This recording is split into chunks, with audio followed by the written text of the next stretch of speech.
কর্ণ এমন এক বীর যার জন্ম হয়েছে সূর্যের তেজে, কিন্তু যার কপালে জোটে লাঞ্ছনা। এমন এক যোদ্ধা যাকে স্বয়ং দেবতারাও ভয় পেতেন। কিন্তু যুদ্ধের ময়দানে অপরাজেয় এই বীর কেন ইতিহাসের পাতায় দান বীর হিসেবে পরিচিত? কেন তিনি নিজের মৃত্যু জেনেও শরীরের চামড়া কেটে দান করেছিলেন? আজ আমরা জানব মহাভারতের সেই মহত্তম এবং সবথেকে দুর্ভাগা চরিত্রের একজন, যিনি চেয়েছিলেন সম্মান কিন্তু পেয়েছিলেন শুধু অভিহাস। তিনি ছিলেন শ্রেষ্ঠ ধনুর্ধরদের মধ্যে একজন, কিন্তু পরিচিত হন সুত পুত্র হিসেবে। চলুন জেনে নিই কেন কর্ণকে আজও বলা হয় দাতা কর্ণ।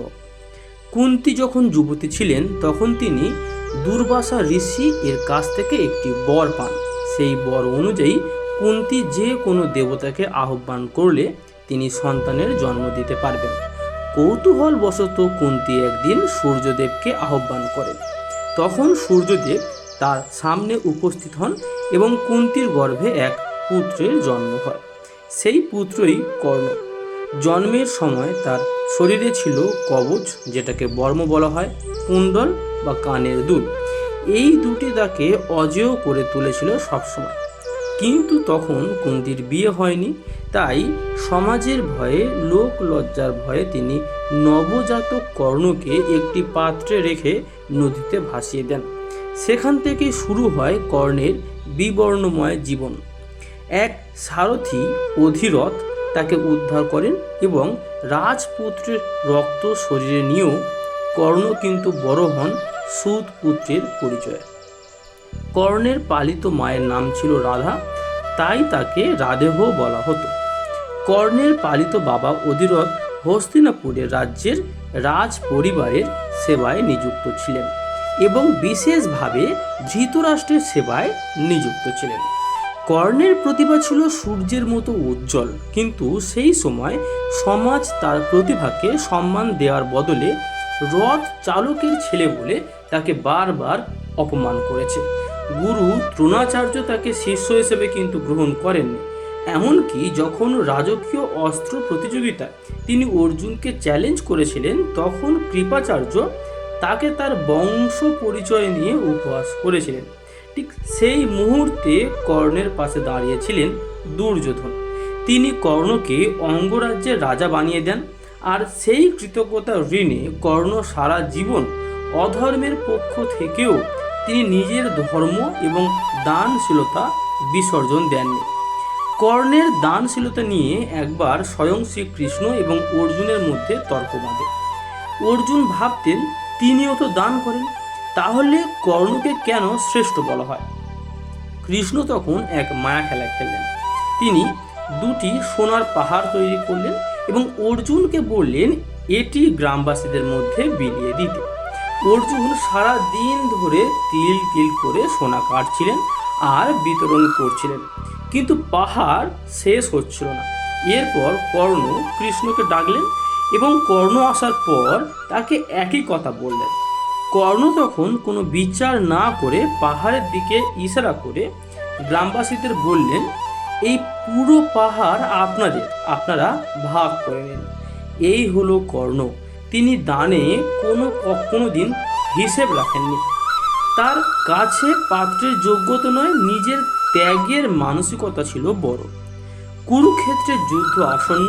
ইন্দ্র দেবতা জানতেন কর্ণের শরীরে জন্মগত যে দিব্য কবচ কুণ্ডল আছে, সেটা থাকতে কিন্তু অর্জুন কোনোদিন কর্ণকে পরাজিত করতে পারবে না। তাই কর্ণের এই যে মহানুভবতাকে অস্ত্র হিসেবে ব্যবহার করার পরিকল্পনা করলেন দেবরাজ। প্রতিদিন সকালে সূর্য উপাসনা শেষ করে কর্ণ যখন ফিরতেন, তখন কেউ কিছু চাইলে তাকে তিনি খালি হাতে ফিরিয়ে দিতেন না। ইন্দ্র এক ব্রাহ্মণের ছদ্মবেশে তার কাছে সেই কবচ এবং কুণ্ডল ভিক্ষা চাইলেন। কর্ণ কিন্তু জানতেন এই ব্রাহ্মণ আসলে ইন্দ্র দেবতা। তিনি জানতেন এই বর্ম শরীর থেকে আলাদা করার মানেই হলো নিজের মৃত্যুকে ত্বরান্বিত করা।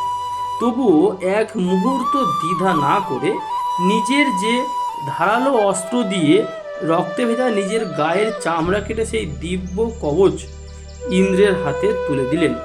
স্বর্গ থেকে পুষ্প বৃষ্টি হলো, কারণ এমন দান পৃথিবীর ইতিহাসে আর কখনো হয়নি। কিন্তু কর্ণের দানশীলতার পরীক্ষা এখানেই শেষ হয়নি।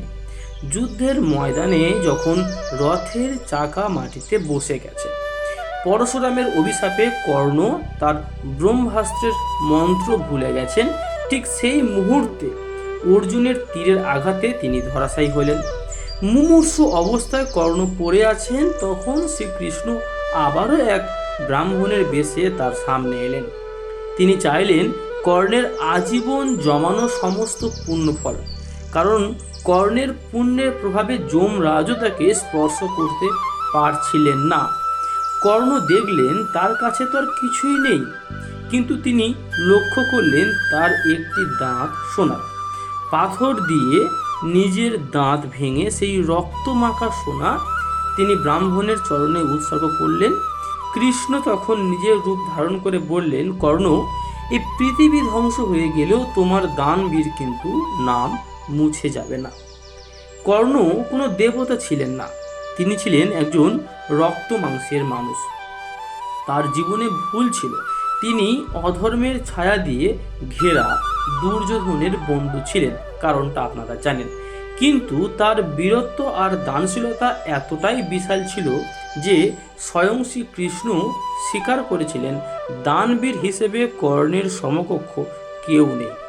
একজন মানুষ সারা জীবন অপমানিত হয়েও কিভাবে অন্যের জন্য বিলিয়ে দিতে পারে, কর্ণ তার সবচেয়ে বড় উদাহরণ। তিনি হারতে হারতেও জিতে গিয়েছিলেন।